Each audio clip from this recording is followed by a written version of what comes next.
नहीं कर पा रहा है मॉसफेट।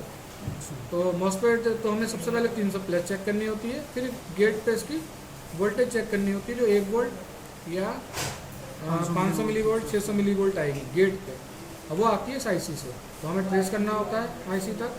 फिर आईसी पे जो वोल्टेज आती है वो आती है कंडेंसर के प्लस से रजिस्टर वगैरह लगा के, वो चेक करनी होती है। फिर आईसी से जो 1-2 रजिस्टर लगी है ये मीटर से चेक कर लो, ठीक है। जितना बोलने में टाइम लग रहा है ना उतना चेक करने में टाइम नहीं लगेगा। ये चेक कर लो, अगर वो सही है तो आपको आईसी बदलनी पड़ेगी, समझ रहे हो। वरना आपको जो मैंने स्टेप बताए हैं उन्हीं बीच में कोई ख़राब होगा, या तो ये इन नहीं पहुंच रही होगी यहाँ तक, या ये ड्राइव यहाँ आ रही होगी आईसी पे यहाँ तक नहीं पहुंच रही होगी, रजिस्टर कोई ओम की लगी होती है ओपन हो गई होगी, ये आपको चेक करना होगा। ये आईसी काफ़ी सारी वैल्यू होती है, जैसे 431 बताइए, ये नहीं 431 मैंने ये बताया था, कोई डिप में लगाया ना रेगुलेट में ट्रांजिस्टर, ये ट्रांजिस्टर नहीं है, टाइप की आईसी है, ये आपकी बदलना होता है अगर यहाँ पे वोल्टेज सभी लो या हाई बन रही है। ये लगा कपड़ा, इसको कह रहा था। ये आईसी है और क्या नाम है, मैं आपको सीधी सी बताता हूँ, ये आईसी देखो मिलती मिलाती तो है नहीं, बहुत ढूंढना पड़ता है, इतना टाइम किसी के पास है नहीं। इसलिए स्विचिंग को ओके करने के लिए एक सोल्यूशन आता है, ये रहा 565 STR, ठीक है ना। ये मैंने आपको बता दिया है कैसे लगता है ये, ठीक है ना, कैसे लगता है। बहुत सिंपल तरीका बता रहा हूँ संदीप जी, आप सुनेंगे, आप अभी लगाने जा रहे हैं, फिर से आपको बता रहा हूँ। सबसे पहले ये जो बाउंड्री होती है सप्लाई के अंदर, इसके अंदर का जो ये पार्ट्स है अंदर बाउंड्री के अंदर, ये प्राइमरी होता है, उसके बाहर जो है वो सेकेंडरी पार्ट है। सबसे पहले आपको अंदर आना है प्राइमरी में, और जो SMPS लगा हुआ होता है ये बाउंड्री के बाहर और अंदर दोनों में लगा होता है। तो जो देखो ये बाउंड्री है ये यहाँ से आ रही है इसके नीचे से, ठीक है ना। और तो इधर जो पिने हैं ये सेकेंडरी पिने हैं, मतलब सप्लाई का दूसरा हिस्सा। ये प्राइमरी जो पिने हैं, ठीक है, 4 पिने हैं, लगभग 4 ही होती है, एक आध सप्लाई है उसके बारे में बात नहीं करूँगा मैं, ये नहीं कह रहा हूँ 4 ही होती है, 90% 4 ही पिने होती है। 5वीं होगी भी तो खाली होगी, NC होगी, नॉट कनेक्टेड। आप डिस्टर्ब कर रहा हूँ मैडम, मेरी क्लास ज़रूरी चल रही है। तो कहाँ थे कि 4 ही पिने होती है प्राइमरी में, ये रही सेकेंडरी की पिने, ये रही प्राइमरी की। आप सबसे पहले प्राइमरी की पिनों पे आओगे और ट्रेस करोगे। आपको ट्रेसिंग में दिक्कत है ना, वो मैं अब आपको करा देता हूँ, सिखा देता हूँ कैसे करते हैं ट्रेसिंग, आप समझो। ट्रेसिंग में वही आपको पता हो गया है कि एक पिन जो है वो आपके कंडेंसर के प्लस से जुड़ी हुई होती है। क्या एक पिन जो है इसकी 4 पिन है ना, ये एक पिन कंडेंसर के प्लस से जुड़ी हुई होती है, आपने ग्रीन लगा रखी है प्लस पे। एक पिन कंडेंसर के फिल्टर के माइनस से जुड़ी हुई होती है, ठीक है, 2 पिनें हो गई। एक पिन जो है मॉसफेट से जुड़ी हुई होती है, कौन सी है, ये वाली है मॉसफेट से जुड़ी, ये 300 वोल्ट इधर आ रही है और घूम के ये मॉसफेट की बीच वाली पिन पे पहुंच रही है। तो ये मॉसफेट वाली हो गई, यहाँ येलो लगती है, ठीक है ना। और इसके बाद तीसरी पिन जो है, एक पिन इसकी क्या है, ये ग्राउंड होगी, ये है ना, ये फिल्टर के माइनस पे जा रही है ये वाली। और चौथी पे एक डायोड लगा हुआ होता है, ये लगा है, ये लगा डायोड चौथी पिन पे। इसकी प्लस पे जो है आपकी कौन सी रेड वायर लगती है, तो डायोड के प्लस पे रेड हो गई, और ब्लैक और ग्रीन फिल्टर के माइनस प्लस पे, ग्रीन प्लस पे और ब्लैक माइनस पे। इसके बाद कौन सी रह गई आपकी येलो वायर लगेगी मॉसफेट की पिन कार्ड के बीच वाली, और प्रिंट पे लगेगी येलो, ठीक है, और मॉसफेट कनेक्ट नहीं होना चाहिए।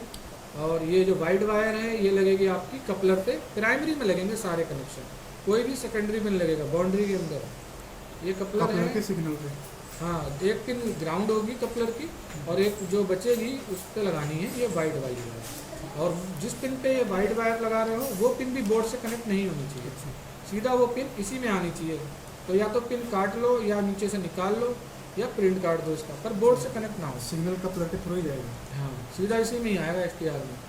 ये भी पिन बोर्ड से कनेक्ट नहीं होनी चाहिए, ये 300 वाला मॉसफेट की जो पिन है ये भी बोर्ड से कनेक्ट नहीं होनी चाहिए, और ये डायोड वाली पिन भी बोर्ड से कनेक्ट नहीं होनी चाहिए। ये वाली जिस पर कनेक्शन मारोगे, जो दूसरा है पार्ट वो कनेक्ट रहेगा SMPS से, ये वाला नहीं होना चाहिए प्लस वाला। और जो फिल्टर वाली कनेक्शन है वो कुछ नहीं करना होगा, वो वैसे ही लगाना है। डायोड निकाल के डायोड पे देंगे सप्लाई, ट्रैक से ओपन करते हैं। हाँ, ओपन कर दो, ठीक है। तो 2 फॉल्ट समझ गए आप AC/DC के। स्विचिंग के फॉल्ट क्या होंगे, पहला तो यहाँ 0 वोल्टेज बन रही होगी जो मदरबोर्ड में जानी है, तो आप ये सोल्यूशन लगा के SMPS चालू कर सकते हो। दूसरा फॉल्ट क्या आएगा, ये जो मॉसफेट है ये शॉर्ट हो रहा होगा बार बार, ठीक है। तो इस कंडीशन में क्या होता है, या तो मॉसफेट से जुड़ा डायोड शॉर्ट होता है, इस वजह से उड़ता है, या ये कॉइल है अंदर अंदर जल जाती है, इस वजह से बार बार शॉर्ट होगा। तो आपको जो है ये करना पड़ेगा अपने हिसाब से, ठीक है ना, तरीके से, क्योंकि ये भी हो सकता है वो भी हो सकता है। तरीका यही होता है, एक बार तो हमें डायोड वगैरह चेंज करने होते हैं, ठीक है। जब भी उड़ जाता है तो फिर आप SMPS ही चेंज करो सीधा, भाई यही तरीका है, कंफर्म नहीं कर सकते ऐसे। पर हैं दो में से एक चीज़, या तो मॉस्फेट से जुड़ा डायोड, ठीक है, या ये SMPS, तो थोड़ा रेगुलेटर सेक्शन थोड़ा एक्सप्लेन। ठीक है। तीसरा सेक्शन हो गया आपका फिर सेकेंडरी। किस लिए होता है ये सेकेंडरी सेक्शन? ये लगा डायोड, ये लगे फिल्टर, ठीक है, और एक डायोड ये और फिल्टर लगे। काम क्या है इसका? ये जो SMPS AC निकाल रहा है, सेगमेंट को डायोड बोलते हैं। हाँ, एक ही वोल्टेज निकल रही है 24 इसमें से, एक ही मार्क से एक निकल रही है। तो ये SMPS का काम क्या है? यहाँ आने वाली हाई वोल्टेज को लो में कन्वर्ट करना, पर वो AC होगी तो ये डायोड उसको फिर से DC बना रहा है, ठीक है। फॉल्ट क्या आते हैं इस सेक्शन के? यहाँ बनने वाली जो 24 वोल्ट जो वोल्टेजें होंगी, अगर उनमें कोई एक या दो अगर कम ज़्यादा बन रही है या नहीं आ रही है तो ये सेकेंडरी का फॉल्ट है। कब? एक या दो, सारी नहीं। ये क्या हाँ, दो वोल्टेजें आ रही हैं, उनमें एक सही है एक गड़बड़ है तो वो सेकेंडरी का फॉल्ट है। अगर दो वोल्टेजें हैं और दोनों ही कम आ रही है या दोनों ज़्यादा आ रही हैं या ब्लिंक कर रही है तो रेगुलेट का फॉल्ट है। तब क्या है? तब रेगुलेट का रेगुलेट का फॉल्ट फॉल्ट होगा तो सेकेंडरी का, 2 या 3 मतलब हाई से लो आ रहा है या ब्लिंकिंग आ रहा है वो रेगुलेटर फॉल्ट। सीधा सा सेक्शन हमारा जब secondary में रेगुलेट होता में है। जब सीधा सा रेगुलेट में जब दिक्कत होगी तो सभी वोल्टेज गड़बड़ होंगे, एक आध नहीं होगी। सेकेंडरी में दिक्कत होगी तो कोई एक आध होगी, सारी नहीं होगी।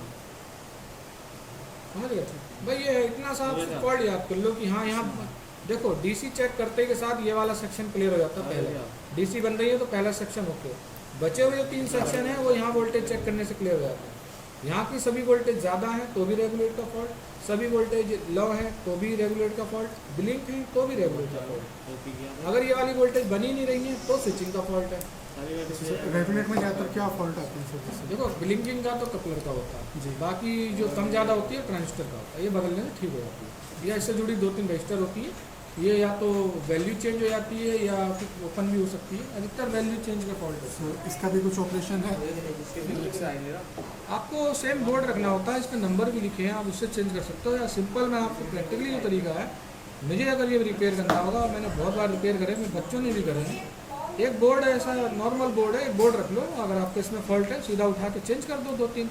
क्योंकि ये पार्ट्स वगैरह काफ़ी मिलते नहीं है नए नहीं नए में कुछ नहीं मिलेंगे, मैं आपको प्रैक्टिकली बता रहा हूँ। एक बोर्ड रखो, अभी मैंने सुबह एक बोर्ड मदर बोर्ड चेक करा तो उसमें सामान बदले हैं, तो एक बोर्ड मेरे पास रखा था, उसमें निकाल के इसमें लगा दिए। ना नंबर देखना है आपको ना कुछ देखना है, जब सेम बोर्ड होगा आराम से आप कर सकते हो। ये नामुमकिन नहीं है, बहुत ईजिली है। स्विचिंग में फॉल्ट है, सीधा मॉस्फेट अगर शॉर्ट हो गया है, मॉस्फेट चेंज कर दो किसी बोर्ड से निकाल के, या IC भी चेंज कर दो, और जो डायोड लगे हैं काफ इससे जुड़े 300 वोल्ट से वो भी चेंज कर दो। सेट ओके, सेट चेंज करना पड़ेगा पूरा, इनमें कोई भी कमी रहेगी तो ये मॉस्फेट फिर उड़ जाएगा।